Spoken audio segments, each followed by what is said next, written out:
मोदी जी की सरकार आई है तब से लगातार बीच बीच में कोई ना कोई तुगलकी फरमान एनडीए सरकार की ओर से जारी किया जाता है। कभी इनके संस्कृति मंत्री कहते हैं महेश शर्मा जी कि लड़कियों को रात में नहीं निकलना चाहिए, सिर्फ गुंडों को निकलना चाहिए। कभी उनका बयान आता है कि महाभारत और गीता जो पाठ्यक्रमों में शामिल की जानी चाहिए। कभी कहते हैं कि साहब गीता और कुरान और बाइबल इस देश की आत्मा से नहीं जुड़े हुए हैं। तो इस प्रकार के बयान बार बार आते रहते हैं भारतीय जनता पार्टी की ओर से, और ये बयान इसलिए आते हैं क्योंकि जो सोच है, जो विचारधारा है, जहाँ से भारतीय जनता पार्टी का जन्म हुआ है, दरअसल वो इस देश के अंदर नफरत की बुनियाद पर राजनीति करने वाली विचारधारा है। राष्ट्रीय स्वयंसेवक संघ की क्लास लेके जब देश के प्रधानमंत्री और राजनाथ सिंह जी आते हैं तो ऐसी कार्रवाइयों में इनकी पार्टी सक्रिय हो जाती है। तुगलकी फरमान जारी करने का काम इनका शुरू हो जाता है।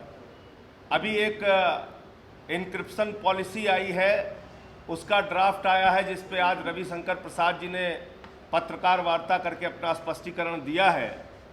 लेकिन अगर आप उस पॉलिसी को पढ़ें तो इसका मतलब कि जो नारा पहले मोदी जी का था, हर हर मोदी, घर घर मोदी, अब वो मैसेज में मोदी, व्हाट्सएप में मोदी और फेसबुक में मोदी और जीमेल में मोदी और ईमेल में मोदी, हर जगह मोदी जी घुस जाना चाहते हैं। बेडरूम में भी मोदी जी घुस जाना चाहते हैं।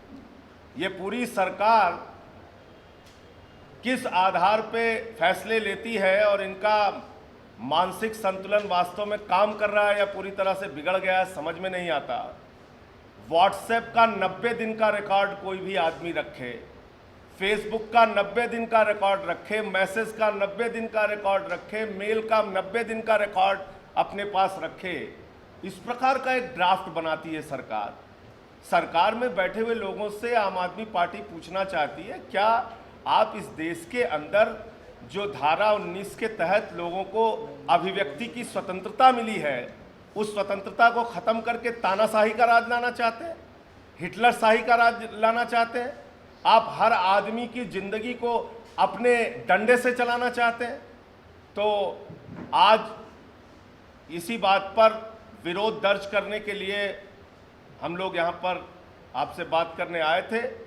लेकिन उसके पहले रविशंकर प्रसाद जी ने स्पष्टीकरण दिया है कि वो इस पूरी पॉलिसी को फिर से रिव्यू करेंगे, क्योंकि कल से लेकर आज तक काफ़ी विरोध के स्वर इस मुद्दे पर उठे हैं।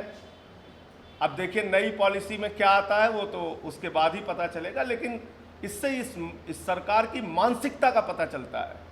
जब इनका एक मेंबर ऑफ पार्लियामेंट कहता है कि गोडसे तो राष्ट्रभक्त थे, गांधी जी के हत्यारे को राष्ट्रभक्त बताने वाले पार्टी बन गई अगर भारतीय जनता पार्टी, और आज व्हाट्सएप और फेसबुक और मैसेज और ईमेल पर भी 90 दिन तक आपके सारे रिकॉर्ड वो मंगाने और जानने का अधिकार लाने की कोशिश कर रही थी। तो इसका मतलब कि एक तुगलकी फरमान जारी करके एक हिटलर शाही और डंडे से देश को चलाने के काम में मोदी जी जुट गए, जो बहुत ही दुर्भाग्यपूर्ण है। मैं बहुत संक्षिप्त में उसके बाद राघव जी अपनी बात को रखेंगे और जो कागजात हैं उसका क्या है। संजय जी ने जो बात की उसको मैं सिर्फ थोड़ा बढ़ाना चाहता हूँ। देखिए, हैरानी की बात यह है कि अगर जो ड्राफ्ट सामने आया है, अगर खुद रविशंकर प्रसाद जी अपनी पत्नी के साथ अगर व्हाट्सएप पे चर्चा करते या व्हाट्सएप पे मैसेजिंग करते और 90 दिन पहले अगर वो गलती से डिलीट हो जाता तो रविशंकर प्रसाद जी को भी जेल जाना पड़ता या उनकी पत्नी को जेल जाना पड़ता। अगर आज की तारीख में कोई लड़का, कोई लड़की अपने बॉयफ्रेंड, अपने गर्लफ्रेंड, कोई पति, कोई अपने पत्नी से और कोई पत्नी अपने पति से अगर व्हाट्सएप पे चर्चा कर रही जो निहायत आत्मीय है और अंतरंग है, जिसके बारे में दुनिया के किसी तीसरे व्यक्ति को जानने का अधिकार नहीं है, प्राइवेसी का लॉ पूरी दुनिया के अंदर बहुत स्पष्ट है। अगर वो कोई व्हाट्सएप पे, फेसबुक पे अगर कोई चर्चा करता है या वाइबर पे चर्चा करता है, अगर उसको बारे में लिखता है और अगर गलती से वो डिलीट हो जाए तो भी पति पत्नी दोनों को जेल जाना पड़ सकता है। तो मैं सवाल करना चाहता हूं, क्या इस देश की जनता ने 2014 में नरेंद्र मोदी को इसलिए देश का प्रधानमंत्री चुना कि कोई लड़की किसी लड़के से चैट ना कर सके, कोई लड़का किसी लड़के से चैट ना कर सके? क्योंकि ये कहते हैं किसी लड़की को घर से बाहर जाने का अधिकार नहीं है, उसको घूंघट में रहना चाहिए और घर से बाहर न निकले, वो पढ़ाई लिखाई ना बंद करे। ये बीजेपी और आरएसएस की सोच है। क्या किसी पति पत्नी को आपस में चैट करने का अधिकार नहीं? क्या ये भी बीजेपी की सरकार तय करेगी, नरेंद्र मोदी जी आरएसएस तय करेंगे? क्योंकि पिछले दिनों जिस तरीके से घटनाएं हुई हैं, चाहे वो गोविंद पंसारे का मामला हो, चाहे वो अभी हमारे मित्र और मेरे साथ 8 साल तक काम करने वाले निखिल बागले को जिस तरीके से धमकियां मिल रही हैं, दाभोलकर का मामला हो या कालबुर्गी का मामला हो या भगवानन का मामला हो, कि आदमी स्वतंत्र रूप से सोच भी ना सके, अगर सोचे तो उसका कत्ल कर दिया जाए।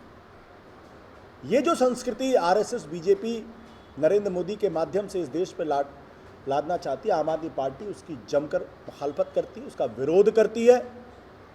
और मैं पूरे देश को ये आगाह करना चाहता हूं कि भले ही आज तमाम ज़बरदस्त विरोध के बाद, जन विरोध के बाद, पूरे देश से नहीं पूरी दुनिया से जिस तरीके से विरोध की आवाज़ उठी है नरेंद्र मोदी की सरकार के इस ड्राफ्ट से, उसके दबाव में ये इन्होंने वापस लेना पड़ा, इनकी कोई मंशा नहीं थी। तो मैं आप सब लोगों से गुजारिश करना चाहता हूँ, ये पूरी की पूरी एक कोशिश है कि कल जो आप लोगों का टीवी चैनल चल रहा है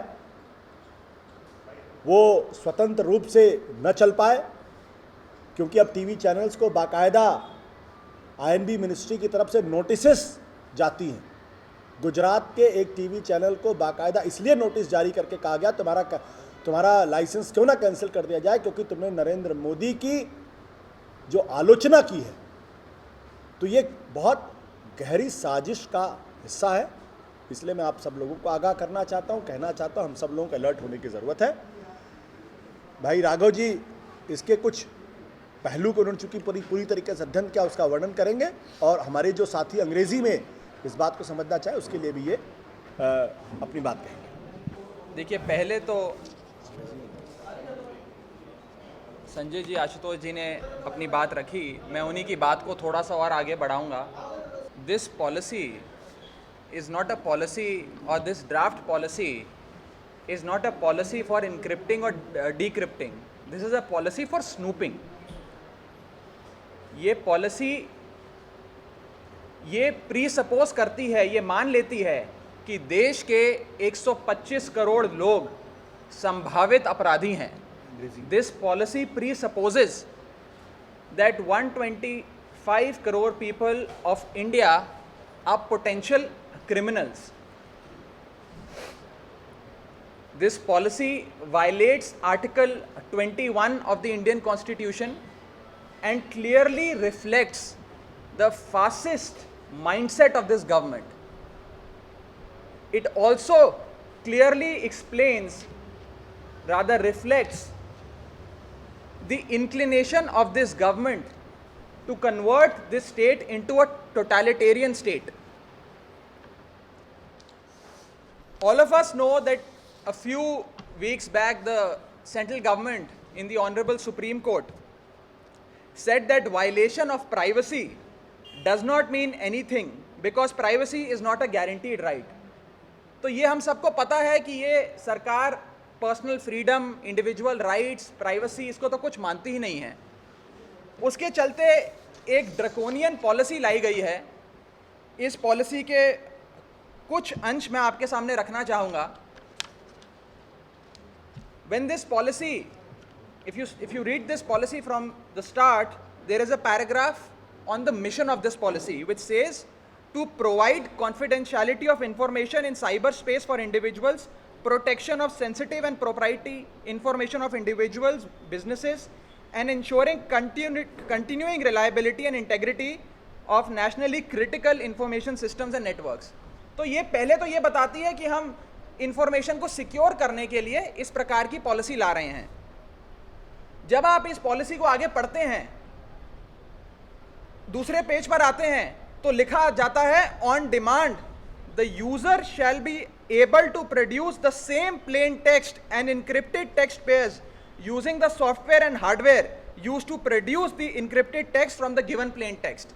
यानी कि पहले तो ये कहती है कि आप लोगों की इंफॉर्मेशन सिक्योरिटी के लिए लाया जा रहा है, पर जब आप इस पॉलिसी को पढ़ते हैं तो ये आपसे आप ही के द्वारा करी गई तमाम कम्युनिकेशंस का ब्यौरा मांगती है।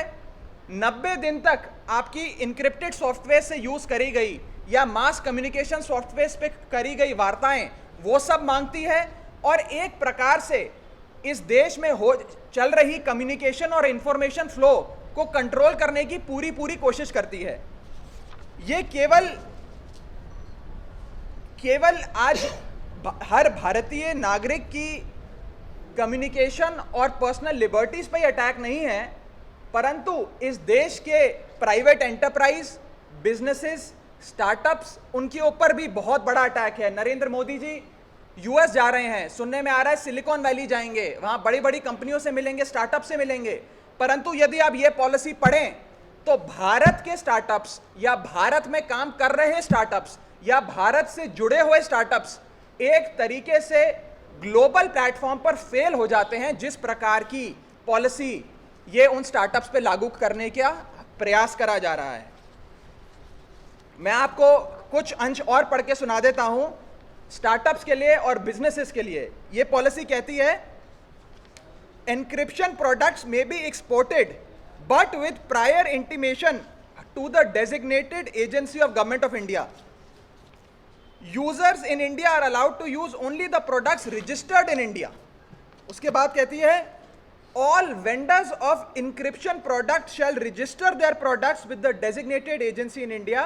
While seeking registration, the vendors shall submit working copies of encryption software, hardware to the government along with the professional quality documentation, test suites and execution platform. यानी कि यदि आज मैं इस देश में स्टार्टअप कर रहा हूं, मुझे अपना तमाम सॉफ्टवेयर, इंक्रिप्शन, अपनी सारी कोडिंग भारत सरकार को दे देनी पड़ेगी और भारत सरकार उसको अप्रूव करेगी, तभी वे देश में चल सकता है। मुझे यह बताइए, कोई ग्लोबल कंपनी क्यों आज मेरे स्टार्टअप के साथ काम करना चाहेगी जब मेरा सारा कोड, मेरा सारा इंक्रिप्शन सॉफ्टवेयर भारत सरकार के पास पड़ा हुआ है और भारत सरकार उसके चलते देश और दुनिया के तमाम बिजनेसेस पर और देश और दुनिया के तमाम लोगों पर नियंत्रण रख सकती है, स्नूपिंग कर सकती है।